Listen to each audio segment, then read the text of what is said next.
Hi, everyone. Welcome back to another exciting episode of Actually, I'm Not Okay, but I'm Working on It. Hi, my name is Michelle, and I'm your host for today. With me in the studio, I have Nicole, your co host, and Lucy. Hello. So, have you ever felt like your heart is racing, your brain won't stop, you're just laying in bed, and you know that there's something really wrong? You're convinced that something is really wrong. Everything seems fine from the outside, but you know within you that you're really, really, really not okay. Today, we're going to be talking about something really exciting, and that's anxiety. Um, Lucy, what can you say about anxiety? Or let me start by asking you, ladies, how are you feeling today?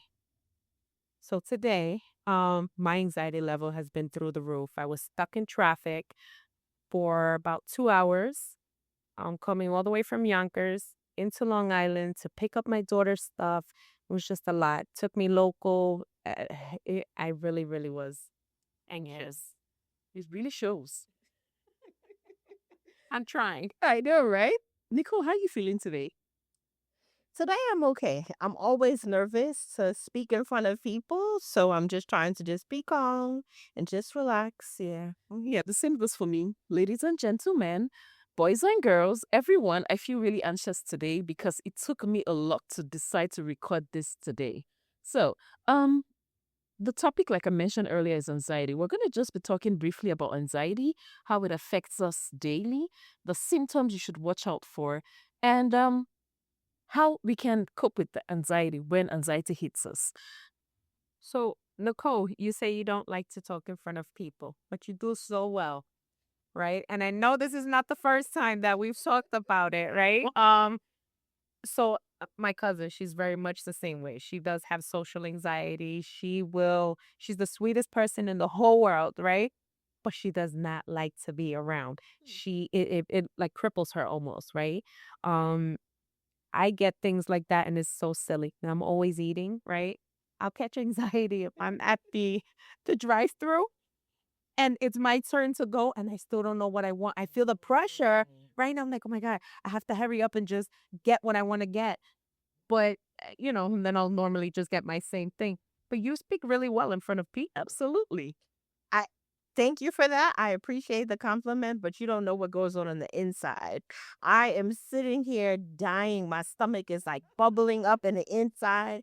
My voice fluctuates from sounding like Minnie Mouse to sounding like Barry White. Like this so much is happening and I get really nervous and sometimes so I do not have a stuttering problem, but sometimes because I get so nervous, I start to stutter and I'm like, "Whoa, my brain is racing at a mile a minute and I'm trying to get not only my thoughts out, but the perfect thought out. I want to sound, very intelligent. I want to sound like, I have so much to say, which I do, but I just stumble over my words and then I just sound like a bumbling idiot sometimes. I'm like, oh my God.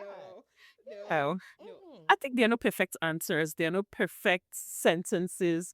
It's just, I think that's anxiety speaking. But for the sake of our listeners, right, I think we should define anxiety.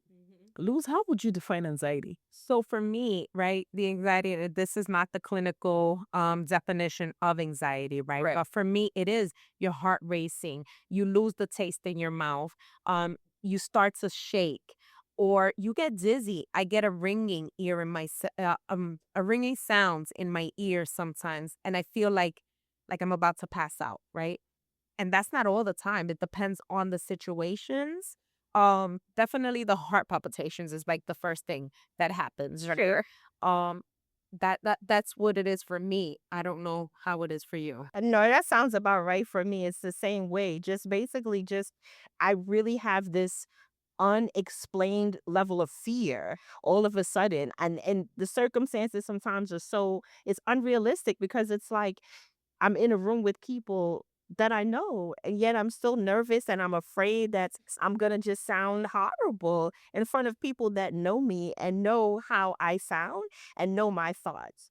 So just that level of fear, I would I would explain anxiety as just this unrational level of fear, and then my body's physical response to it.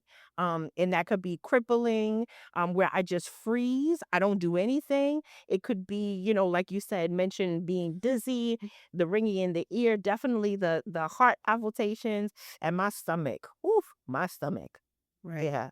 Okay, so clinically, I would like to describe or define anxiety as the mental or physical reaction that we have to a potential threat. And then, yeah, I like how you ladies talked about the heart palpitations and all that. Did you know that there is normal anxiety and clinical anxiety? I just wanted to put it out there because a lot of people feel like when they're experiencing feelings of anxiety, it's just I'm anxious. I'm diagnosing myself with anxiety. For you to diagnose yourself with anxiety, you have to have experienced 6 symptoms for a period of 6 months. Okay. And then, like I said earlier, there is normal anxiety. That's just something that, happens like, oh my God, I have an exam to write. I have to study. Normal anxiety motivates us to do better, right? It motivates us. Like the other day, I knew I had to record this and then I had to jump out of my couch to do some research. So that was like normal anxiety. But when it's clinical, it's when it impairs you. It prevents you from doing the things that you normally do. Like I call it affects the roles, like the relationships with other people, your occupation, your social life, and then your education. That's when we can clinically diagnose you with anxiety, right? So we talked about experiencing symptoms of anxiety. Can you tell me some of the things that you experienced, like apart from the heart palpitations, and how long you experienced these feelings, and why do you think you had anxiety? Because you said your anxiety was off the roof. Uh-oh. Well, oh gosh. So anyone who knows me knows I have zero patience. So maybe I gave myself that anxiety because I'm stuck in traffic. I can't control that, right? So I guess maybe I'm a control freak as well, right? I'm diagnosing myself all over. But I guess being stuck in the traffic, knowing that I had to get so usually when things happen to me is when I have to rush to get somewhere, right? So having to come here, I knew I had to get here at a certain time and that wasn't possible because the traffic kept rerouting me. Oh, I'll save you 6 minutes, but I don't see the time changing on the GPS, right? So I'm like, Jesus Christ, wait, what is this? So I was getting really, really anxious behind that. And I guess that's normal, right? Now, I guess for a clinical diagnosis would be I would have to pull over on the side of the road because I can't drive anymore because of the traffic, because of the heat, because of the being trapped, right? So I guess I'm not clinically diagnosed with anxiety, but I've diagnosed myself. um, and it's normal, right? But I do know people who have those crippling things, right? It happened to um a sister-in-law of mine who it just happened one day out of the blue and she was on the train and she had to call me and she said, I cannot breathe. I need you to come pick me up, right? I'm like, where are you? What's going on? The train somewhere in Brooklyn. Now she couldn't even get her thoughts together. This was years, years, years ago. And so from that point on, she was no longer able to get on a train. Oh. I don't know what happens, but that was something Right. and that's a real thing. Of course it is. Wow. When I first came to this country, I used to be really scared of going to the train station. Like when I get to the train station, I'll be scared to, go like on the platforms because I was like, oh my God, I keep hearing people push people into the track. So yes, I think that's a real thing. Right. But how's your sister-in-law doing right now? She's better. She does drive because that was another thing. She was starting to get that. And I come from the whole, I guess the old school where it's like, get it together. You're not you're okay. You cannot let this cripple you. Right? And you have to breathe, take a moment. So for me, whenever I'm either angry or I guess anxious, or I can't feel like I can't control the things around me, I'll put music on, right? And everybody laughs at me with the music that I choose to put on, and they ask me why. So Well, what music is it? Oh, you don't want to know. Of course I want to know. so I listen to DMX. Oh, listen, y'all gonna make me lose my mind. I've been here. Exactly. So everyone's like, but why? But all people are hearing, first of all, he's angrier than me, right? So he's going to calm me down. But when you really, really listen to his music, this man suffered from so much mental health. He does talk about it a lot in there. Of course, there's other things that he talks about. In every album, he has a prayer. And it's just amazing. So, listeners, if DMX calms Lucy down, Hey. you should try it out too. And it really does. By the fifth song, I'm already good. She has heard me several times with my music. Yes. A lot of my employees in the past would hear it and they would say, all right, let me leave her alone for the moment. She needs her space. I just need my space, right? And then I'll come together. I give everybody that warning. My kids know it. Everyone knows it. But that's what calms me down. Okay, so thanks for sharing, Luz.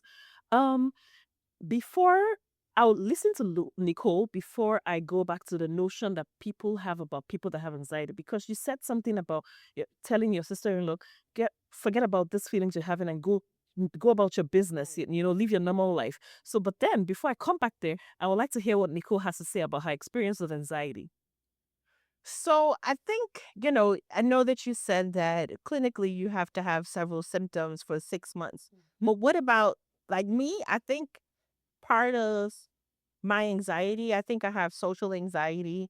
I'm an introvert at heart. I think because I grew up most of my life as a only child. So I'm used to kind of just doing things by myself and moving by myself. And so being around certain people, I sort of sometimes become anxious.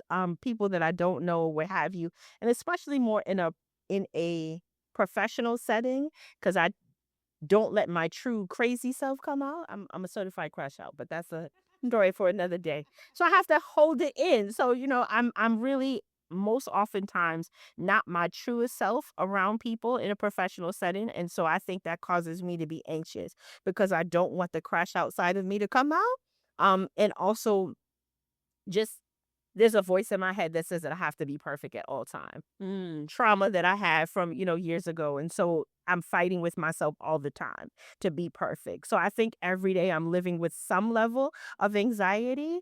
I don't necessarily know that if it's clinical, because it's not necessarily not rational. I think, that perfectionism, that, need to control certain things. I think that we all kind of deal with that at some point. But for me, I think r- um, the biggest and I think the most prominent form of anxiety for me is just around public speaking. And it literally is a part of my job. And every single time, there's not a moment when I do not have to speak, where I don't have something happening in the pit of my stomach, or my heart starts to race, my hands start to sweat. And I don't know. I can't get it together. And crazy thing about it is that when I attended college, I went to Baruch. When I attended college, I was in Toastmasters specifically because I took a speech class. I was trying to learn how to do public speaking. I don't know. None of them tricks and tips helped because I still to this day feel it. I don't know why. So do you think, right?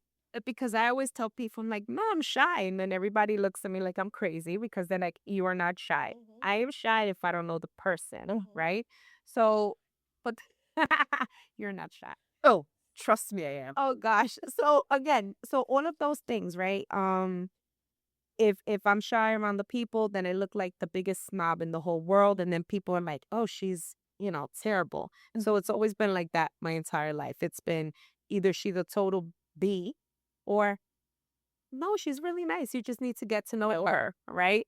And again, what does that mean? She's a B, but you'll get used to her, right? I don't know. Right? Thanks, yeah. I appreciate that. Talking about I like how you said that people often perceive you as, but then they have to know you. Yes, I think those are symptoms of anxiety, because before we even go there, I think we should talk about symptoms of anxiety. Right. One symptom I know is you trying to be a perfectionist. Yes, because you want, and then you're people pleasing. That's the second one. Your heart is palpitating. Yes. Your muscle is, there's muscle tension. Do you have a clinical Yes. diagnosis? Yes. So if it's maybe, you never know. I think you should speak to a therapist, right? Yeah, because everybody needs Everybody's a therapist. so heart palpitations. And then you know that children also suffer from anxiety, right? But I think with the children, they have to have, I think, 3 symptoms for a period of 6 months. So, yes, they are crashing out, they are, irritated, they're not sleeping well, they're not eating well. It goes for adults too, because we're not sleeping well, you're not eating well. Yes, those are symptoms of anxiety. Things. Yes, of course. And the biting of your so I know someone who would bite her finger. Self-disclosure, that's me. Well, this person that I did know, that I do know, not did, she like would bite her hands, and I'm like, you know, you should speak to somebody, right? So then the way she would deal with this, like, I'll just get my nails done so I don't bite them, right? But it would be something really like, so we always thought that like a nervous tick, right? But not thinking that they're suffering from something. Something is keeping them from, Yes. whatever it is. And it could be the social anxiety. Like we don't really think about that enough. We have, and anxiety actually shows up in different ways. Yes, because I know someone who was very anxious and then it led to her having an OCD, diagnosis. It leads to a lot of other diagnoses that we're not going to touch today, but we're going to, in other episodes, we're going to go there. And prior to now, I'd said I was going to go back to the notion people have about people with mental health diagnoses, like, oh, you're just fine, you'll be fine, just do, yeah, because exactly, we shouldn't say that to people who we have seen that experiencing these feelings of anxiety, depression, whatever it is, because you really don't know what's going on in their brains. Trust me, a lot of things are going on in the brains, and that's why we talk about clinical diagnosis and then normal anxiety. So you telling your sister-in-law, "Oh, suck it up, take the train," you don't know what you may have done to her in that moment. So, listeners, please, if you know someone who has said something to you about, I'm feeling stressed, I'm feeling burned out, I'm feeling anxious, depressed, please don't tell them to suck it up. Encourage them to actually seek professional help. Encourage them to actually seek professional help or see how you can talk to them. Now, let's talk about how we can help people with the diagnosis of anxiety. For me, whenever, like, some coping skills that I utilize, let's talk about coping skills, and then before we talk about how we can help the people. For me, I always listen to music, I take a walk, and then if we want to go therapeutically, or if we want to go all therapeutic, we'll talk about the CBTs and the other, techniques that we know. So, ladies, can you tell me how, Nicole, I would like you to tell me how you cope with anxiety when these feelings, come up. Well, I know that you just said that it's not the best thing to say, but in my head, I'm like, bitch, suck it up. Like, you got to get it together. You got to do what you got to do because you have to do it. And I literally talk to myself in that way. It's not always the best thing, but I think, you know, not to take away from what you said, because we do need to acknowledge people's fear and we do need to acknowledge people's experiences. But I think part of being born and bred in New York, I think, and being a woman and a person of color, I think we have historically been raised to believe that we don't have time to or space for our feelings or our emotions. Like, we don't have a place for it. We are expected to perform and just get over it. So I think that having, again, I always say, having a platform like this where we can actually talk about it is new for a lot of us. And so we did the best that we can by just telling people, just kind of suck it up, because life is going to keep going, and the world cannot stop, and you cannot let the world stop because you're experiencing this. So I don't think that anybody ever that said that has come from a place of harm or a place from ill intent. I just think the reality is that for a long time, we just didn't have a space to be comfortable enough to be vulnerable, to be able to say, like, we could actually process your feeling, because you got to get to where you got to go. You got to go to work. You got to take care of your kids. You got to take care of your family. You got to do all of these different things. No one has time for that. On the train, you hear it all the time, because I'm a commuter. People be like, listen, if you're ready to jump off the platform, don't do it now, because I got to get to work. I don't have time for that. So literally, no. Growing up in New York, no one has the space or the time for it. So Oh my God, that is so funny. I've told myself, I just tell myself to suck it up. And then when I can, when I can decompress, maybe I'll say a quick prayer or I'll listen to music. Listening to music, definitely. Music is everything to me. From childbirth, basically, music is everything, and that's the best coping skill that I have. Um, and then I'm trying to learn more. I think, the more I talk to someone, the more I kind of explore it, the more I'll get to know better coping skills, right? Because that negative self-talk is not okay. I like that you said that. I'm sorry, Michelle. Mhm. I like that you said that with the talking, right? Mhm. Because it is something that as I got older, right, I'm like, but let's talk, and people be like, oh, you let them fool you. No, it's not. I'm letting people fool me, right? I am talking to them because if they are at a anxiety level where it's like they're frantic, come talk. Let's go. What do you want to do? You want some wine? I'm always happy to give somebody wine, right? Um, or I'll crack a joke. So me, when I'm nervous, also I'm always cracking a joke. I've been like that since since I was little. And it'll be at the most inappropriate times, like a funeral Oh boy. or in, Oh boy. or in church. A place where you need joy. I dig it. I respect it. Thank you. I appreciate that. Um, you know, I love to laugh. I'm always laughing. My cousins and I, my sisters, like we just laugh, laugh, laugh, right? So laughing is a way that you are releasing that. But speaking and with you, Nicole, going back again, I'm not the clinician or anything, but what makes you think that you still have to continue to be the perfect person, right? Where it's hindering you from being, let's say, within your coworkers and things like that. Like, I have to be quiet. Where you may have a crazy person like me who's always just like, hey guys, what's going on? Or something like that. Like, how do you think, or what are you doing to try to help get yourself out of that a little bit? If you are. So that's a good question. I haven't gotten to that point yet. To like realize how to. I don't know. I think it's I definitely live a lot in my head. And I think, I grew up in an environment where I was always a quirky one, but never really had the space to be quirky. So I think I live in that there's a time and a place for everything. And I have not gotten to the place where at my big age that I can be comfortable enough to be myself, because I always in my mind I'm like, this is not the time, this is not the place for that.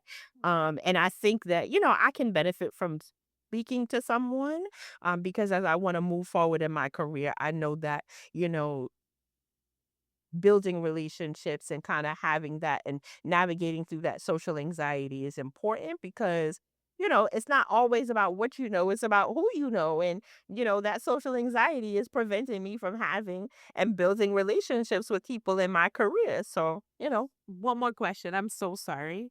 Um, I'm so sorry because this is another one. So, do you hang out or do you socialize with people, right? Who maybe and I don't know who you socialize with or not, right? You either socialize with your family or friends or your chosen family, what have you, right? I'm always around my family. We are very close knit. I do have friends, but they become the family as well. So, like I said, my cousin is very much like you. Then she has two of her cousins, me and my other cousin, Rebecca, who we just take her out of her comfort zone, right? And so it's like, do you have people that you are around, friends or family, that you could be like, let me let my hair down, let me just be me? Or so are they just as, prim and proper? no, no, no, no, no. I'm the only one out of the. I've always been the mother out of the group, but no. So my chosen family and my friends, I'm blessed enough to have people in different stages of my life. My oldest friend, we've been friends since 2 years old, and then I have people that I met at college, people I met in high school, people I met in college, and then people that I met later on in life. So I have friends in different stages. And it's funny because my daughter and I were talking the other day, and I asked her, there was like some trend on TikTok, like, if I went missing, how would you describe me to the police? And then my daughter was just like, oh, a crazy person that kind of like loves music and whatever. And I was like, it's so funny how you describe me, because people at work would never know that this is actually who I am. Right. It's funny. I literally said that to her the other day, and I'm just like, no. So outside of work, I am a completely different person. I try not to curse at work. I try not to do other stuff, but literally before we started recording, I let like a couple of curse words. I'm like, I'm sorry, Michelle, you don't know me like that, but yeah, yeah, I'm a completely different person. So Thanks for sharing, ladies. So there's something distinctive about about what both of you shared today. Luz says her anxiety shows up in her being very, not loud per se, but being very jovial. But yours shows up in you being very quiet. So listeners, trust me, a lot of people can be very anxious or experiencing feelings of anxiety, but then they still show up differently. So different people, they're different people. So please do not judge people by saying, oh, but yesterday I saw her, she was all over the place. And then today she's all, because she's trying to pretend. No, sometimes anxiety shows up in different ways. I also want to talk about how Nicole said something about, she says to herself, she challenges those distortive thoughts. I like how you use the skill, it's called the cognitive challenging. So you challenge those thoughts, but what do we do when they come to our heads? That's what matters. So tell us, guys, how do you experience anxiety? How would you like to define anxiety? What do you do when you feel anxious? And then how do you cope with this feelings of anxiety? Let me know in the comment section, okay?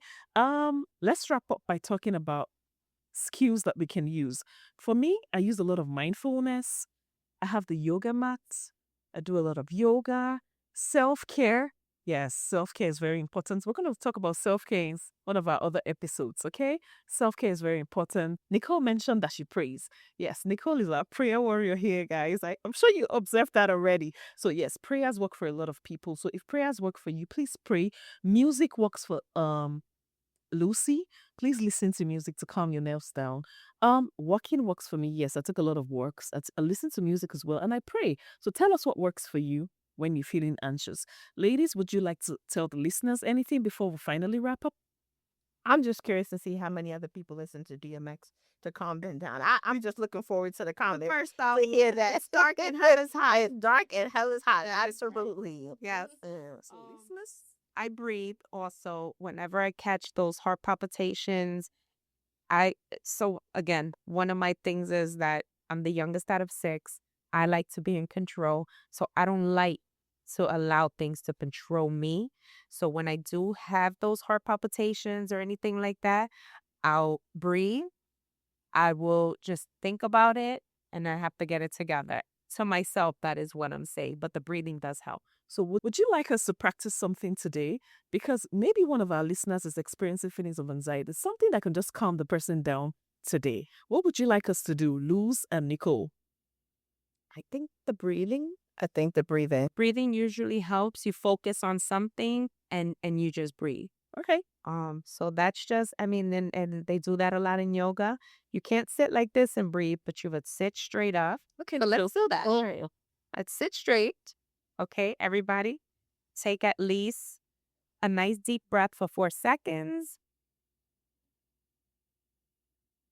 And then hold it and release. You can do that about 3 times. And if you really want to release really, really loud, when you take that deep, deep breath, you.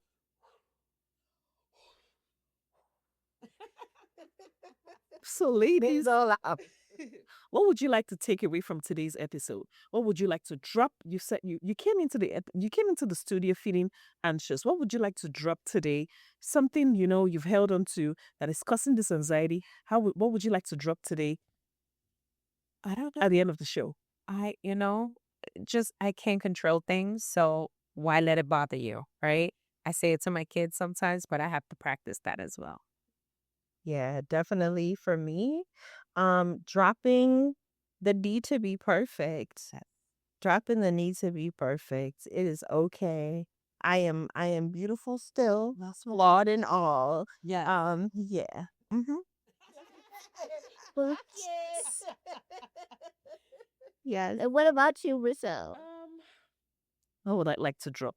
I like to drop the me over talking when I'm anxious. When I'm anxious, I overtalk a lot, so I like to drop that. You know, practice more listening than talking.